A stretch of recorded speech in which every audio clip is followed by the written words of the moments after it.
So here we are at the Art of Teaching Meditation webinar. I'm glad you're here today. My name is Sarah McLean. I've been teaching meditation for over 30 years, and there is an art to it, I can tell you. But before we get into that, I would love to, if you're not driving heavy machinery, invite you to close your eyes, and we're going to take a mindful moment. This is a moment where we bring our mind where our body is, which is right here, right now. So closing your eyes or gazing softly toward your hands, I invite you to take some long, slow, deep breaths through your nose, breathing in slowly and fully, and exhaling slowly and fully at your own pace.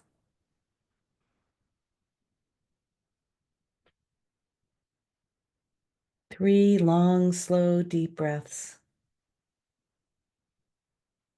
Sends a signal to your body that it's okay to relax. It's okay to be right here.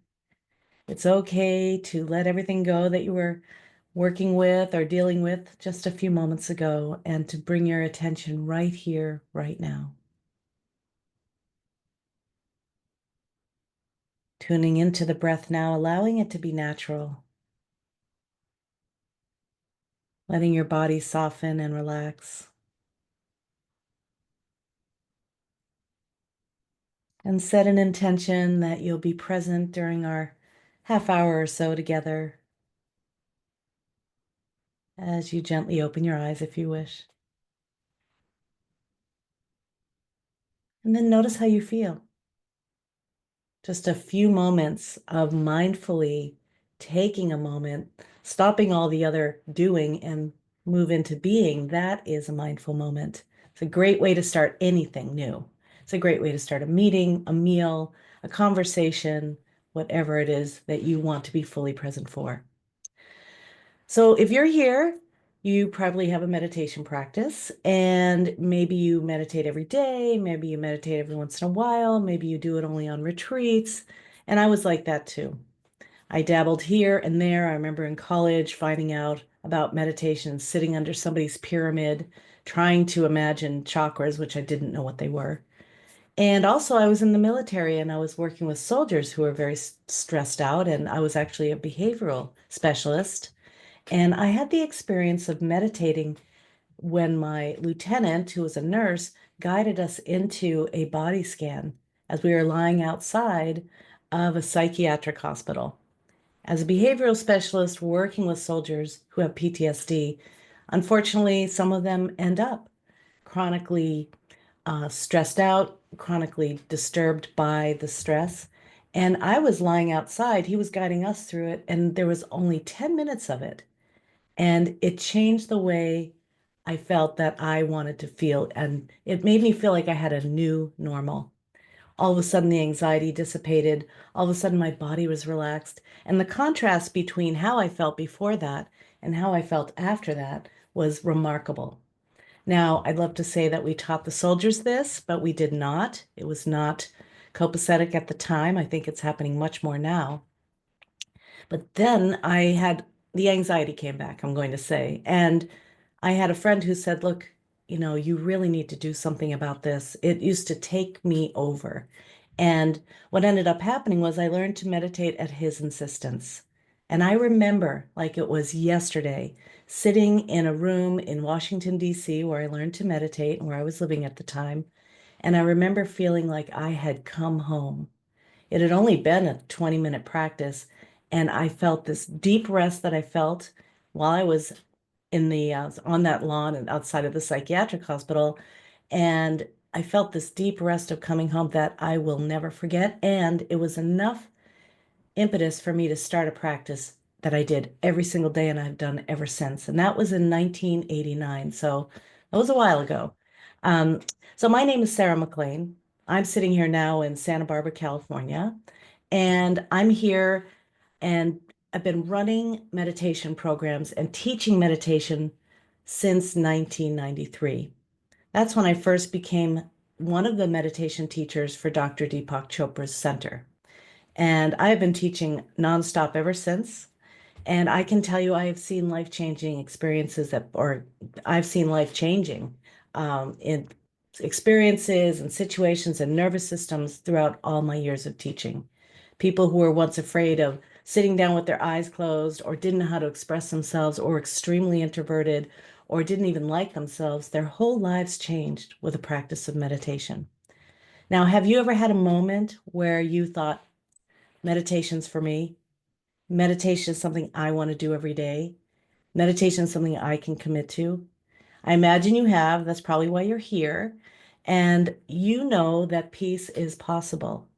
And whether you have a daily practice or whether you have an occasional practice, you know that every time you meditate, you feel different. You feel better. You feel more like yourself, that you're comfortable in your skin and that you belong. So, what was it that made you realize that meditation was important to you and is something that you want to continue? For those of you who don't know, I opened a meditation teacher training program in 2011. And it was only after the insistence of many of my teachers who have been coming to me on a regular basis. I had a meditation center in Sedona, Arizona, and people would come every week, come to my classes. Some people came to my classes all the time, like they were learning as if for the first time. And then eventually people started to ask me, where can I go to learn how to teach meditation like you do? So I would send them to the Zen center that I lived in. I would send them to Deepak Chopra's center where I trained meditation teachers. I would send them to MBSR, mindfulness-based stress reduction programs at John Kabat-Zinn's place. And eventually people would come back and say, but that's not how you teach. I want to know how to teach anyone any kind of meditation. You see, I'm not brand based.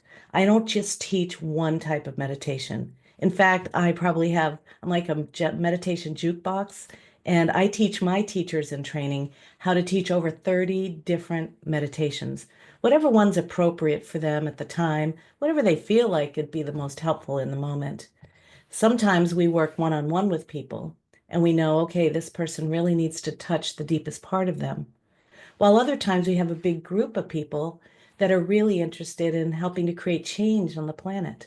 So we might do loving kindness practices or do mantra practices, or we might do all kinds of awakening practices.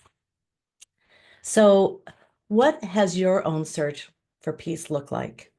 Mine looked like working for Byron Katie and understanding deeply what self-inquiry is, was working for Deepak Chopra, obviously, and understanding mind-body health in the world of Ayurveda and the various layers of existence that we all experience. Mine also looked like working with a man named Gary Zukav. You probably have heard of him. He wrote Seat for the Soul. And I was running his programs and really was able to dive into what was called counsel practice, which is a communication practice that you, if you took this teacher training, might learn. And also, I learned a lot of practices when I lived at the Zen Center. I lived as a resident in the Zen Center for 2 years. So I learned how to be mindful and present and work with mindfulness and sit for sometimes 8 hours a day. You don't have to do any of that in order to be a meditation teacher, but it informed my practice. So it was expanded beyond the original practices I learned, which were transcendental meditation, primordial sound meditation, mindfulness-based meditation. And now I am offering a curriculum that will teach you how to transcend brand names and move to understand the mechanics of meditation, what it is, what it takes, successful approaches to doing it, and what the experiences can be, along with the misconceptions. So it was 2006 when I founded the McLean Meditation Institute and started teaching teachers in 2011. They graduated in 2012. And between now and then, over 400 teachers have gone through our programs, and some of them are graduating at the end of this month. So I've had to really work with a variety of people and where they're coming from, whether they're embedded in a corporation and they've been asked to bring meditation and mindfulness to their community in the corporate world, or whether they're school teachers or college professors who want to bring meditation and mindfulness into their world there, or whether they're in sort of a retiree and want to do something more meaningful in their lives and decided to bring it into their community, whether it's a library or a church or a book club, or simply just have meditation groups at their home or at a local center or church. So there are so many people that have gone through our program. And actually, I'm thinking of some of the more unusual ones. We've had lawyers, FBI agents, police officers, Emmy Award-winning musicians. We've had so many different people, but they all have this heart that wants to create more peace on this earth, doing what they can to create peace on their earth on this earth through their own practice and learning the ways in which they can best share meditation and what they've found out about meditation with the people they love, or the people that are going like this and saying, hey, maybe you can teach me what you're doing because there's something about you that I want. There's a glow, there's a stability, there's this contentment, there's this presence, and there's this, I'd have to say, this resilience that gets developed with the practice of meditation. So no matter what is going on in the world, you're able to stay focused, clear, present, and unflappable. I think we all need that right now. I know there's so many people that have been, I'd have to say, at the mercy of the mainstream media or what's going on here in the United States politically, or what's been going on in the world over the last 4 or 5 years, which feels a little destabilizing. But I can tell you that the world needs people who want to teach peace, who want to help people find their stable place, their soul center is what I call it. That's the book I wrote for Hay House. It's called Soul Centered, and it's a way of establishing your inner GPS, not asking other people what's going on, how should I feel, what should we do, but knowing who you are deeply, what you believe deeply, and knowing that peace can exist even, and I'd say coexist, even with what's going on in the world. So can you imagine what it might feel like to be a meditation teacher? To work with people, maybe whether it's a 45-minute group meditation online, or whether it's a weekend retreat, or whether you're bringing it to a corporate setting in a leadership conference. What would it be like to be able to see sort of the brightness in someone's eyes after they've had the experience of meditation? Have them realize that they can do it too, and it's not just for people who are weird or have a certain religious belief, that they can do it too, whether it's the 1 minute of mindful moment or whether it's a real dedicated practice that they get up and they're motivated to do every single day. So why teach it? Why would you want to teach it? Well, I can tell you as a teacher learns most. That's what I can tell you. I learn every single day about the mechanics of meditation, about creation itself, my relationship to the world, how to refine the way I interact with people and my environment. And I really feel like it's the gift that keeps on giving. And the students in front of me quite often help me to maintain my beginner's mind, maintain this innocence in the way that I first was when I first learned to meditate. So it's something deeper than just teaching. It's like a communion. It's a divine appointment, I'd have to say. And with this current atmosphere of chaos and uncertainty, if you have a meditation practice, you basically know the secret sauce to coming home to your center point of peace. And I don't have to tell you that anxiety and burnout and stress are at an all-time high. I see it in everyone. People walking around in the grocery store in sort of glum, people driving carelessly, people really feeling sick. They're afraid of being sick, afraid of their longevity and their health. And so many people are looking for a respite. So they're turning to meditation teachers. I have, as I say, over 400 teachers that have graduated through the certification program and a list of teachers that people might want to connect with. I mean, how do you find a meditation teacher you can trust that's not going to tell you need to adopt a certain religion or have a certain guru or have a particular brand name or pay a fortune just to learn to meditate?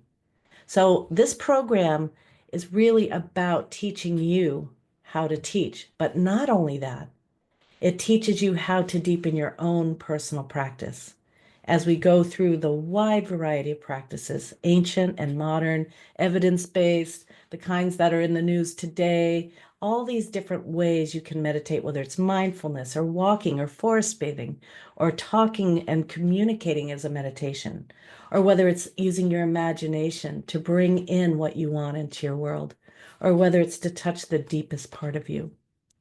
So, what is the art of meditation? I know that's why you're here.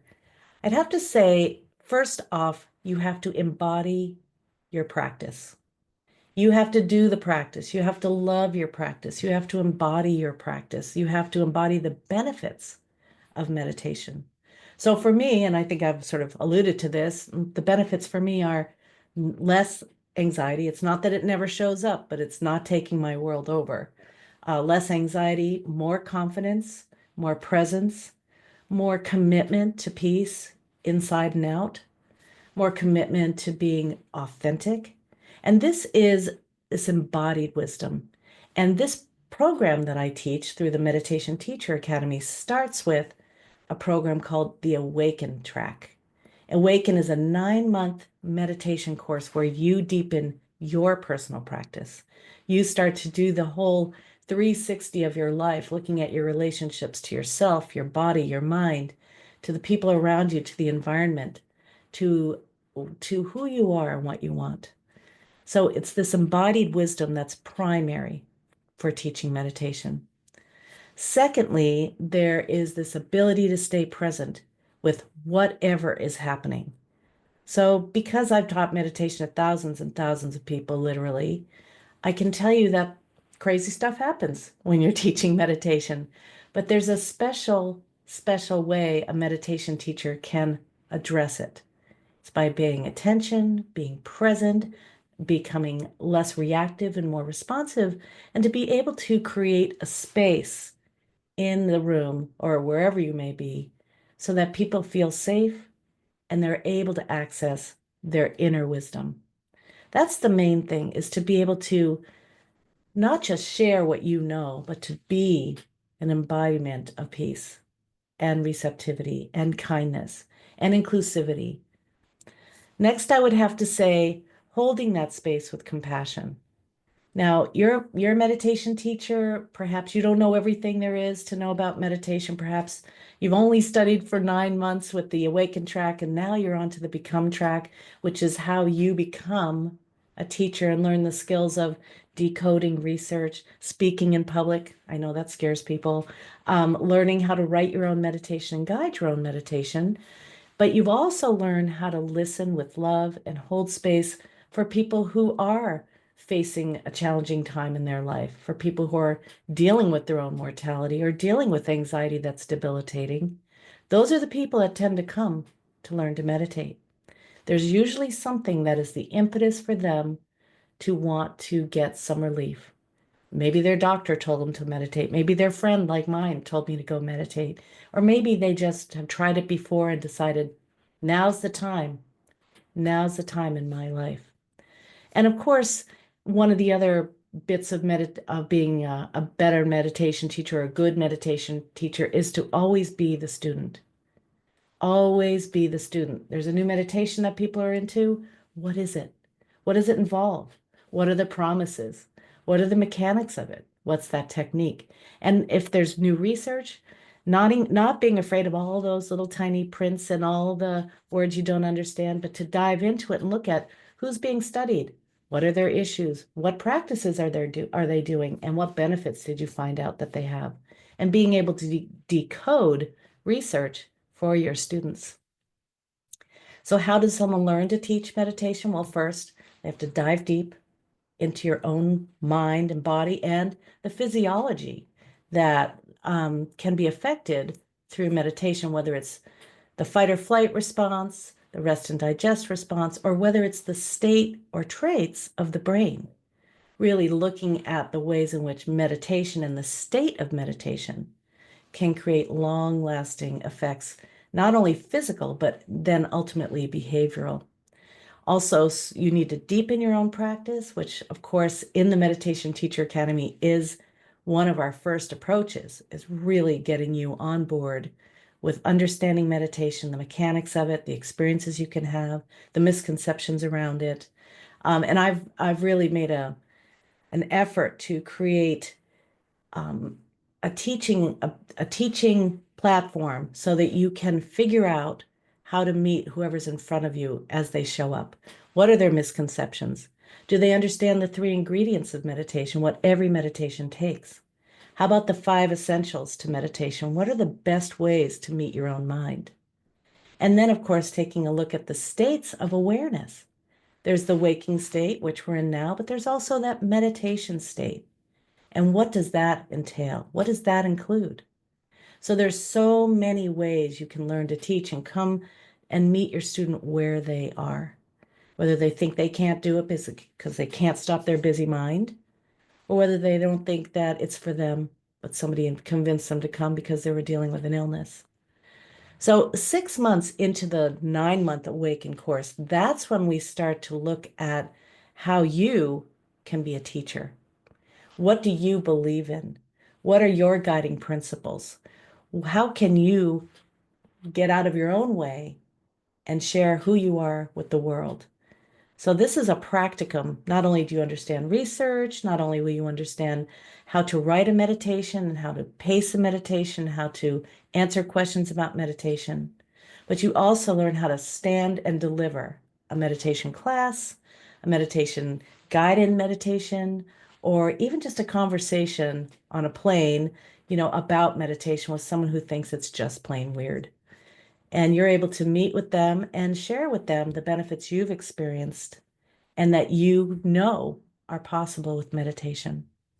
So there's the Awaken course, and then 6 months into it, the Become course. And then we all get together. It's all virtual, by the way. We all get together and have an intensive. And this intensive is intense. It's like walking, if anyone knows Tony Robbins, it's like fire walking a little bit in terms of meeting all your resistance and self-limiting beliefs, and at that point how to meet them, how to encourage yourself, and how to go beyond those things that have stopped you in the past. And then you learn how to teach. You've got an entire group of people cheering you on, like all audiences do, and they will show you that you do have what it takes to teach meditation. I personally coach every single person that goes through the program. I know probably everyone's name who's gone through the program. So this is not a diploma mill. This is not something where I really don't really care about you and it's all pre-recorded and good luck. Instead, everything is delivered live, other than some of the resources that we have that may help you understand it from different perspectives other than mine. But most of it's delivered live. We meditate together every single week. And if you have a full-time job or you have kids or you have both or an aging parent, we work with you because everything's recorded. I prefer you to attend live, but I know some people can't. Right now, we have teachers in Europe that are training with me and in Africa that are training with me. And in the past, we've had people from New Zealand and Australia and China, obviously Canada and Mexico and South America, but people from all over the world come and train. And I like to think of them as being the ripple effect of peace. So the Become program, which is becoming a teacher and all the skills associated with that, does culminate with the 2-weekend live virtual intensive. And this is when we refine our knowledge. There's an exam, it's a practicum, but you will leave there feeling like you can do this. You can do it. And so at the first year, I recommend that most people say yes to every invitation. Whether it's you're sitting in your living room with your family and someone says, "Hey, Sarah, can you lead us in a meditation?" You know to say yes because you know you can do it. Or whether it's someone at work who's having a meeting and says, "Can you start our meeting with a mindful moment?" You say yes because you've done that before and you know the effect of it. So I've seen students start this teacher training journey thinking, I just want to share meditation with my friends, or I'm only in it for my own personal growth. And then I can say we can't predict the future, but I can say I've seen a lot of evolution and people who thought for sure they were going to say no to everything with my encouragement, and they do end up saying yes. And not only that, where they end up is not where they planned that they'd end up. I mean, amazing things happens, whether they're a high-paid keynote speaker or they've written a book they never dreamed of writing. So they trust themselves, they trust their inner knowing, they trust this path is unfolding perfectly, and they find that inner inner confidence to be able to meet anyone where they are and teach them how to meditate. Can you imagine confidently saying yes to someone inviting you to teach? I know you want to. I know many people try to. I know there are a lot of teachers out there, but really and truly, if you don't have your own dependable meditation practice and all the benefits that come along with that and all the challenges that you've had to face, then you're not necessarily ready. And that's why I really want you to be ready. I want meditation to be a wave of peace, a wave of contentment, and a relief from all the stress that we're facing. I mean, we're going through so much right now on this planet. And wouldn't it be nice to just feel at home and belonging in your own body and helping other people to feel the same way? So the world needs more teachers. You're one of them. I'd like to teach the whole world, but we know that's not possible. So I'm hoping that you'll help. And I like to consider us as part of the peace team, whatever it is that you do to make this world a more peaceful place. So I'm going to encourage you to take the next step if that's something you're interested in. And you can apply to the teacher training. And I'm going to put a link here. I'll put a couple links, but this here, you can apply to the teacher training. And what happens after you do that, it's a short application form, but I really want to know who you are and what your hopes are and your experience. And then after that, you and I can talk. We have a short appointment, maybe sometimes about a half an hour, where I go over your application and then you find out more about the teacher training and get your questions answered. And if you enroll or at least apply by March 21st, and then you enroll, you can receive two bonuses when you enroll. And the first is, of course, an early application, which you save $800. And then you get, this is the fun part too. I mean, the whole training is fun. It's my greatest joy. But one thing that's really fun too is that every 2 years, um, depending on whether we're locked down or not, every 2 years we have a retreat, which is a meditation teacher retreat. We've had them in a few different places, but this one's going to be in Sedona, Arizona. And if you happen to be in this next cohort, it's right after that, and you can meet there and meet all the other teachers. We always have an amazing time, not only deepening our meditation, but supporting each other and meeting this beautiful family that all have a similar heart. And that is included in the early registration bonuses. So I'd love to ask you to, if it feels like a yes for you, to apply and see if it's something we can do together. It would be my great pleasure to have you in the program. And I'd like to ask you to consider, if you couldn't fail, what kind of impact could you see yourself making in your own world, in your own community as a meditation teacher? What would that be if you knew you couldn't fail? So before I learned to meditate and before I started teaching meditation teachers, I was really excited. And you might remember this depending on how old you are. There was a new administration in the White House here in the US, and they were talking about starting a Department of Peace. And I thought that was the most exciting thing. I thought, oh my goodness, look, there's hope on this planet. There's hope for us. A Department of Peace. Now, of course, it never did manifest, of course. But I remember being so excited about it. And then it's because it didn't manifest, I realized, maybe we can't legislate peace. Maybe it's not possible.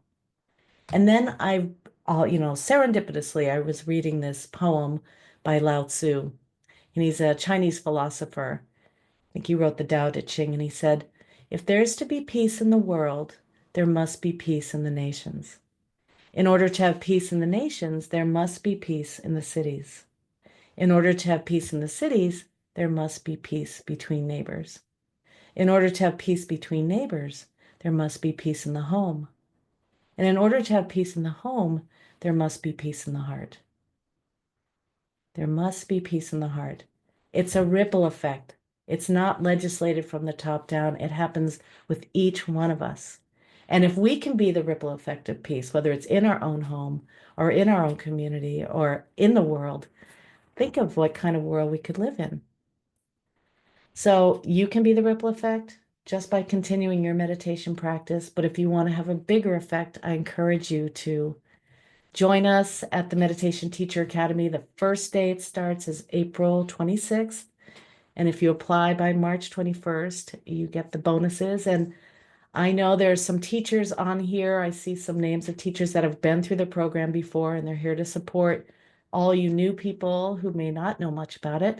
But I can tell you that you teachers, if you want to come back and audit the course, we'd love to have you. It's always fun to learn it again. I've been teaching it. Now it'll be my 33rd time, and I learn something new every time.